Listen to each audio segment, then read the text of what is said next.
All right, what's going on, guys? This is war number 10. We're up against NY718. Uh, this is going to be a little bit of story time here. So, first of all, I'm super late on posting this because I didn't want to post this video. As you guys saw in the little opening there, I finally get waxed.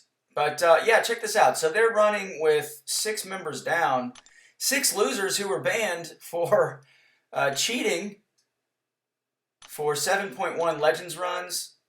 And yeah, these guys were like, you know what? We're loyal. We've got a code. We've got a code of loyalty to our cheaters. But yeah, good for them. Whatever. I don't know. I guess good for them. So anyway, instead of replacing those accounts with smaller accounts like other alliances like Kenobi did when they took bans, these guys were like, "No, we're gonna stick with our homies." So good for you, I guess. I don't know, quote unquote, good for you. Okay, so this war is actually hugely pivotal in how we finished our season. I'm sure that you guys know by now because I'm so late on this. You've seen probably Legacy's videos, Lizer's, and various For Loki members' videos, but we did clinch third this season. And heading into this war, we really lucked out that we matched NY and that NY is so quote unquote loyal to their banned players that they didn't replace them with smaller accounts. So what that did for us is it allowed us to face them with 6 members down and 30 fewer defenders that we had to face on the map, and they ended up leaving 12 nodes up because of how we arranged our defense, knowing that they were going to be down 6 players. So we were able to maximize points, and I think the extra points that we got were like 2,500 extra points. I'm pretty sure that was the difference between us finishing fourth and third. So this war was a godsend for us. We were very fortunate to match these guys. Of course, we still had to do our part. We still had to do our part and take care of business here. But my God, if we lost to an alliance with only 24 active members for the war, that would be pretty embarrassing. All right, so I've got my rank 3 unawakened. That is important. Clairvoyant here. And guys, Stubborn is gone. Stubborn is gone. This fight, I think I'm like 4 or 5-0 on this fight with Claire in previous seasons with Stubborn, which makes Nova more difficult. You guys see here, I'm just dropping inputs. I mean, I'm not blaming anybody but myself. I might have been like a split second late on my parry timing, but yeah, I just forfeited 50% of my health, which is a perfect start to the war. And I'm able to get switched into Poison Curse here. I throw off my SP2. Now I'm going to try to bait this heavy. Switch into Incinerate Curse. I'm losing a ton of health again. I back off. He dashes in, and he gets to an SP3 because of his dash in. So I throw the SP3 here. And yeah, I mean, he's going to have an SP3 when I'm done. This is kind of like a desperation thing. I didn't use an invulnerability boost here. I don't even think that I had one at this point. He auto-blocks me. That was desperation SP1. And he counters me and kills me. Yeah, so back to the global and why that's important here.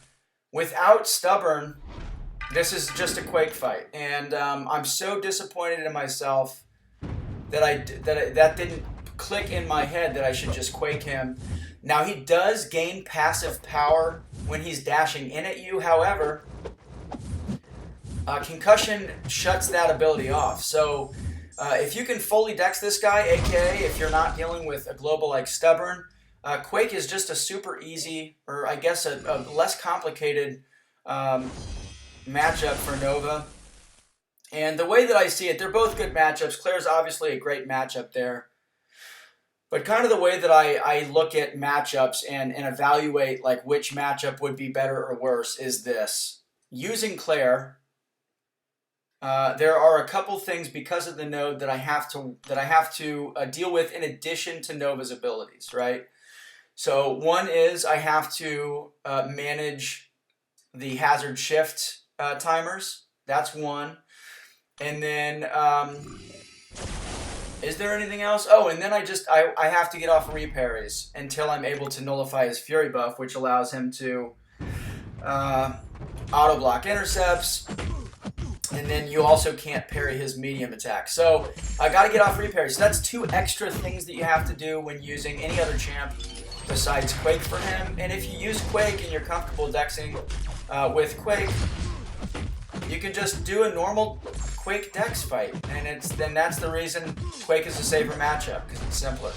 Alright, so here I'm holding block. I need to get off a reparry. I didn't want him throwing that second SP1 there. I finally get off the reparry. And yeah, now the fight is over, right? Things are going so well here. He's not necessarily playing into my hands. I should have taken that as a red flag. But I'm being super aggressive here. This is a rank 3 Mysterio here too. I get the stand-up intercept. I do a dash back. He chills on me. And then he completely he combos me. I don't know if you guys are aware, but Mysterio has massive attack rating. I believe it's top 10 in the game. A lot of people probably aren't aware because, I think that he's a super underrated champ. A lot of people don't realize how good he is.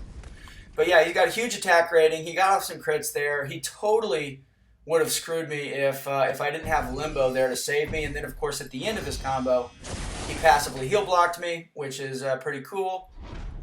All right, and then this is going to be my last fight of the war. And again, this is just a Dex-style Quake fight.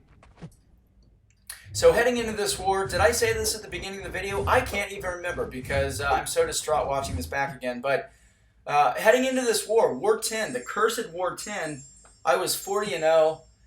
Certainly don't take a ton of fights. I think I'm right at or slightly below the Alliance average in terms of fights. But my battle group BG3, we have got some insanely good players, and you got to give the most fights to your best players, and at least that's my philosophy. I'm not one of the best players at BG3, so only 40 fights heading into this war, but I hadn't lost, and I was the last unbeaten in the Alliance, so it was definitely a bummer. I was super bummed. I pouted for like 4 hours. I turned off my phone. Pete ended up taking that Apocalypse after the boss was down with Ghost, obviously. And yeah, that's it. So we ended up winning this war, obviously. I say obviously a lot. I have realized that recently. Is that relevant? No, I'm just trying to buy myself some time as I move along in this war map. All right, so here is... So we only died once in BG3. I'm going to back out and go back in just to reload it because it didn't update. It's a little visual bug there. But yeah, so because they were 6 people down, they only placed 40 defenders in each BG. And we went 40-1.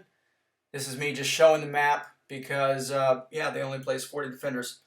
That helped us out. Helped us get top 3. Here are the cards. And you guys will notice that the silver and gold card are pretty low points because so few fights, but all three are in BG3. Lizer, Lags, and Bryn. Lags and Bryn, the Bash Bros, and Lizer, the honorary 3rd Bash Bro. Anyway, that's it for the video, guys. Thanks for watching. I'm going to rapid fire the last couple wars on the channel over the course of the next few days, and then at the end of the week, I'll post my Season 24 rewards opening. Anyway, I appreciate you and the support. Leave a like and a comment, subscribe, and I'll see you in the next video.